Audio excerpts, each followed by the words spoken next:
Space management and architectural design play an important role in indoor learning environments.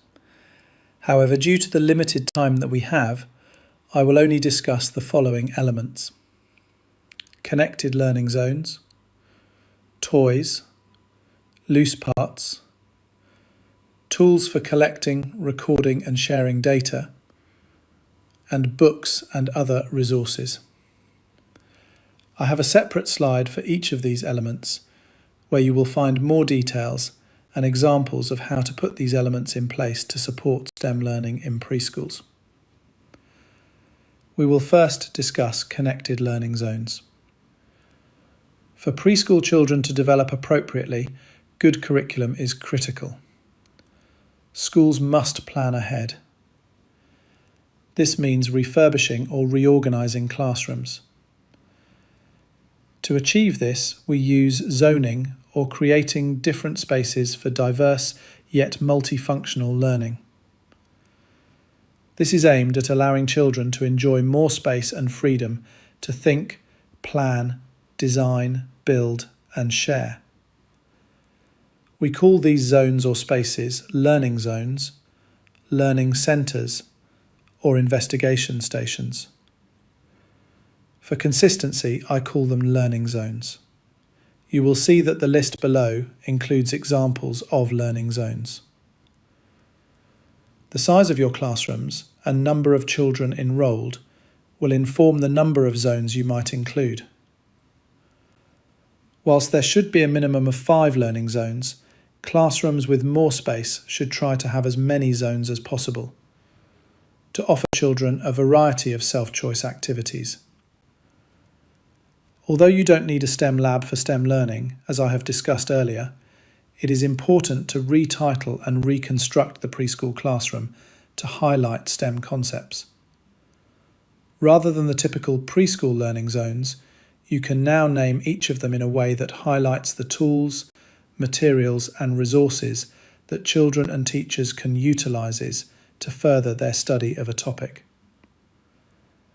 Brainstorming for circle time, science for discovery, sensory activities with sand and water tables, technology with computers and diversified tools, engineering for makerspace and building blocks, mathematics, art, library with books and literacy games, demonstration for dramatic play, music and movement. When deciding which zones to include in your learning environment, carefully consider the varied needs of all children. They require dedicated spaces and intentional opportunities that support development across all domains: physical, cognitive, social, and emotional. Plan for areas that accommodate both independent exploration and collaborative learning, ensuring that quieter activities are thoughtfully separated from more active, dynamic play. The indoor learning environment should be able to serve multiple purposes. It must be modular and be flexible enough to be reorganised if additional space is needed for a specific investigation. For example, if children need room for constructing a large ramp or giant bug sculpture, learning zones could be combined or enlarged to accommodate such children's play. The environment should contain materials and resources children may want to use in their investigations, and these will be rotated as needed to continue to encourage children's explorations. Although toy replicas also bring their own benefits to children, as we will see in the next slide when discussing toys, a conscious effort should be made to incorporate natural materials, using materials found outdoors to prompt exploration as well as real props. High-quality environments provide structure to build upon children's natural curiosity and inclination to wonder, ask questions, and explore. Materials should have specific locations and labels to be easily accessible. However, children should be encouraged to move freely about their environment and relocate materials as needed for purposes of investigations. In a classroom where there is a teacher and an assistant, both are responsible for supporting children's play and work in the learning zones, while also monitoring children and encouraging supportive friendship relationship behaviour. In this setting, teachers move from zone to zone and not sitting still and resting, assisting where needed and observing children at play, to learn about individual developmental progress, and to seek out opportunities to play with children, to support and extend growth and learning. The second critical element in the early STEM classroom is toys. Children learn best through play, so toys are important in early childhood settings. However, not all toys are goods for preschoolers. Timpani Toy Study, a 10-year research empirical study about toys from the Centre for Early Childhood Education belonging to Eastern Connecticut State University, USA, has revealed that different toys inspire different kinds of play. Some toys are better at inspiring deep thinking and problem solving. Other toys promote creativity and social interaction. Their study confirmed that most effective toys for children are the ones that are simple, open-ended, having multiple parts, and non-realistic. These toys inspire high-quality play. Children playing with these toys were more likely to be more creative and more focused when solving problems. This leads to confidence building. Children will interact more with their peers, use language more often and in a more sophisticated way. A toy that is simple and open-ended enough allows children to use their imagination to recreate their environment and their world with the toy. Toys that have multiple parts give children opportunities in sharing, which leads to discussions and new ideas result from discussions. Children can also build something with these toys and enjoy the feeling of contentment after they accomplish it. These toys have a really powerful impact on children's thinking and learning and play. Non-realistic toys are beneficial because they are ambiguous when children play with them. Therefore, children like to tell their friends what the toy represents and what the story is, so that friends can engage and play along. Replica toys, such as small people, animals, even cars, can also do well in terms of promoting thinking, learning, symbolic thought, and for promoting social interaction and verbalization. The best toys are the classics. Good old-fashioned toys such as simple wooden blocks. A more modern example is Lego. Tinkering toys in general. Try to avoid coloured blocks. These will have paint on them that may have lead in it. Also, the paint wears off very quickly and the blocks look shabby and horrible. Further, small children will put blocks in their mouths. We don't want lead paint flaking off and being swallowed by a toddler. Refer to risk assessments within your setting for more details. Out of 100 toys that this research has studied over a period of 10 years, the researchers have picked two types of toys that are most powerful. They are construction toys and replica toys. Next, we will discuss loose parts. Loose parts are awesome. They are materials without a predetermined purpose that can be moved, combined, reformed, to deconstruct and rebuild in numerous ways. Loose parts can be used on their own or with added to other materials.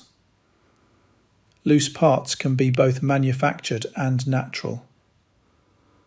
Loose parts provide infinite possibilities and permutations. They give multiple outcomes, not just single outcomes. There are no rules when it comes to loose parts. Take, for example, the good old jigsaw puzzle. Lots of fun, but they can only make the same picture all the time. Then it becomes boring and children will lose interest in them. You can take any amount of loose parts, build anything they want or can think of, take bits off, then add some different bits. You can combine them with other materials to become whatever a child imagines. Children can mix and match, rethink, redesign, rebuild, line up, pile up. The same bits repeatedly rebuilt and taken apart in almost endless ways. Loose parts offer multiple benefits. They promote active learning. Jean Piaget's developmental theory emphasised that children needed to be active as they manipulate their environments, to experiment, and to interact with materials in order to learn. Loose parts help children actively construct knowledge from their own experiences. They deepen critical thinking. Critical thinking investigates, analyses, improves questions, and contests beliefs, facts, actions, and information of all kinds. Loose parts introduce novelty to settings and support cognitively high levels of play. They stimulate children to consider a range of possible uses and meanings for the parts.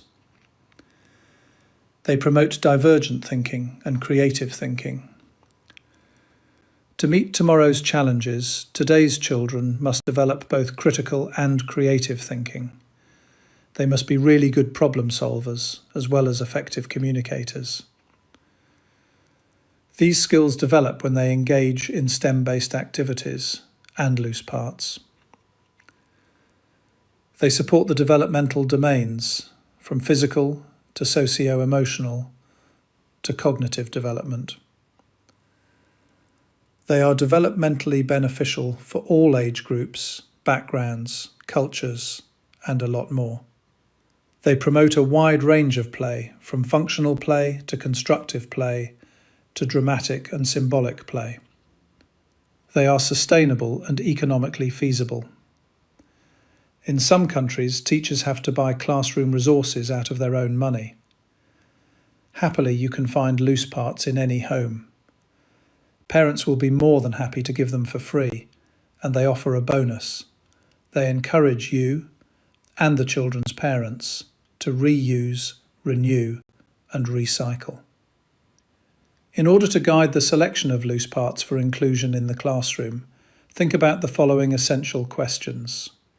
Can this material be added into a STEM experience or learning zone to support student thinking? Does the material allow for exploration and inquiry? In what ways might children use it to explore the topic at hand? How does the material complement the items the children are familiar with? The next item is often neglected in many early childhood settings, but it is particularly important in a STEM classroom. We live in a world with overwhelming data, and we must learn to make sense from data. That's why it's important to teach children from an early age how to collect, record, and share data. To start with, think about tools that children have in the classroom to do just that. Do children have access to tools that they can measure and compare their structures? Do they have access to a child-friendly software to monitor sound volume? Do you have digital tools for taking and displaying photos of children's structures during group conversations? Video recording through a lifespan of a project is important, as the children can go back at a later stage to see what went right and what went wrong. Having a camera in the classroom so that the children can make their own records and collages is really good. This material is also very important to parents and extended families. Use of reference materials such as iPads, books, maps, etc. to prompt questions and to research hypotheses. Are there clipboards and paper and sticky notes available, along with drawing and writing tools? Clipboards may be bought from stores or made by teachers or made by the children as a project. Having blank wall space will allow children not only to post their work and monitor progress, it reflects their efforts and successes. Word walls, thematic walls, labels, diagrams, mind maps, An environmental print can be used to highlight key areas in investigations that are meaningful to children. Giving children a small science notebook that they can use daily or by topic is also a good way to encourage them to collect, record and share their findings.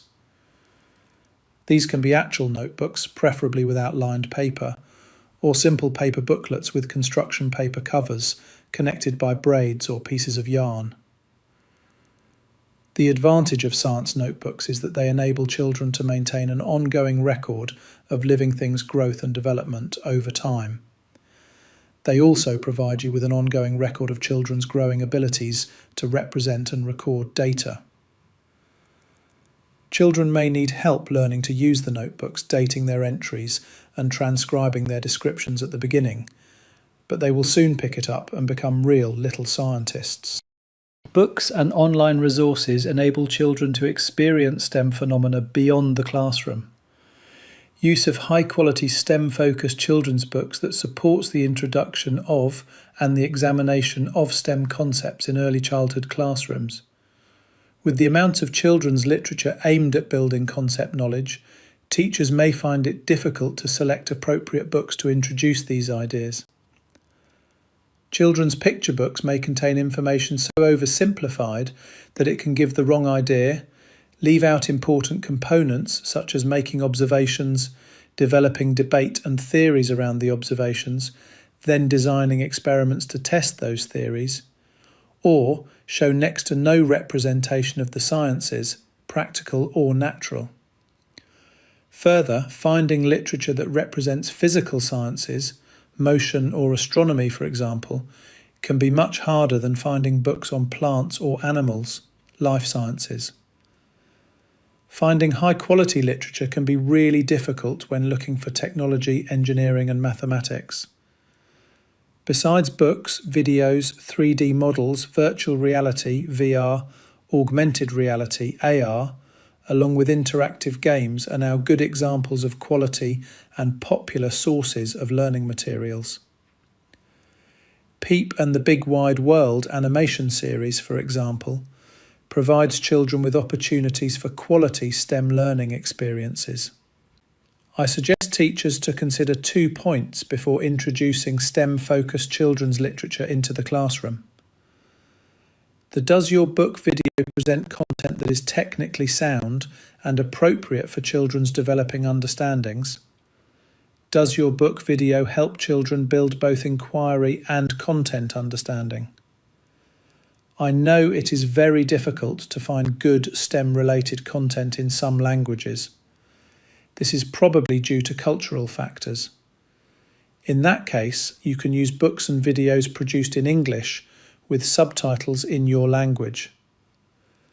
That does, however, require teachers to make some effort in reading the subtitles out aloud so children can understand and make sense from what they see on the screen.